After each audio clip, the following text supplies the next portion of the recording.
میرم نگاه میکنم، الان میرم نگاه میکنم. باش الان پس تو امروز نیستی ها؟ امروز از شوروم هم رد نمیشه حداقل یه فقط بری سر بزنی؟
درست میکنه، همیشه سعی میکنه بدنش رو روی فرم نگه داره. همه جور ورزش رو هم تقریبا تجربه کرده، یعنی یه مدتی توی زندگی ژیمناستیک کار میکرده، حتی یه مدت بوکس کار میکرده. ورزشای مثل شنا، یوگا، تیراندازی، کوهنوردی، قایقرانی و همه اینا رو توش تجربه داره. میای فعالیت کمی هم توی زمینه مدلینگ داره، با چند تا برند نسبتا معروف کار کرده و واقعا به درد مدلینگ به نظر من میخوره، یعنی استایلش رو داره. یه مقدار از درآمدش رو داشته از همین مدلینگ به دست میآورده، ولی به جز اون توی سن 20 سالگی تو سال 2019 توی خانه سالمندان مشغول به کار میشه. توی تاریخ 8 نوامبر سال 2020 هم برای اولین بار ماتیاس هالند رو میبینه و بعد از اون رابطه عاشقانش رو شروع میشه. یکی از اولویت‌های زندگی میا همیشه تنها زندگی کردن و مستقل شدن بوده و الان مدتی بوده که داشته مستقل زندگی می‌کرده، کلید خونه جدیدش رو گرفته بوده و زمانی که اتفاقات این پرونده میفته و میا گم میشه تازه داشته خونه جدیدش رو میچینه، یعنی حتی هنوز خونه کامل هم نشده بوده. اونقدر بوده که هنوز این دختر براش ذوق داشته. الان داشته 26 ساعت از زمانی که میا برای آخرین بار دیده شد میگذشته و پلیس موفق میشه فیلم دوربین‌های مداربسته‌ای که آخرین بار حضور میا رو ضبط کردن رو پیدا کنه. ساعت 6:09 صبح میا توی ایستگاه وست برو شماره 99 ایستاده و منتظر اتوبوسه.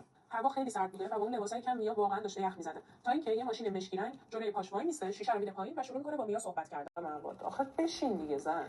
البته سازمان حمایت از کودکان هم بی تقصیر نیست، یعنی توی این پرونده ها دیگه ما دستمون اومده.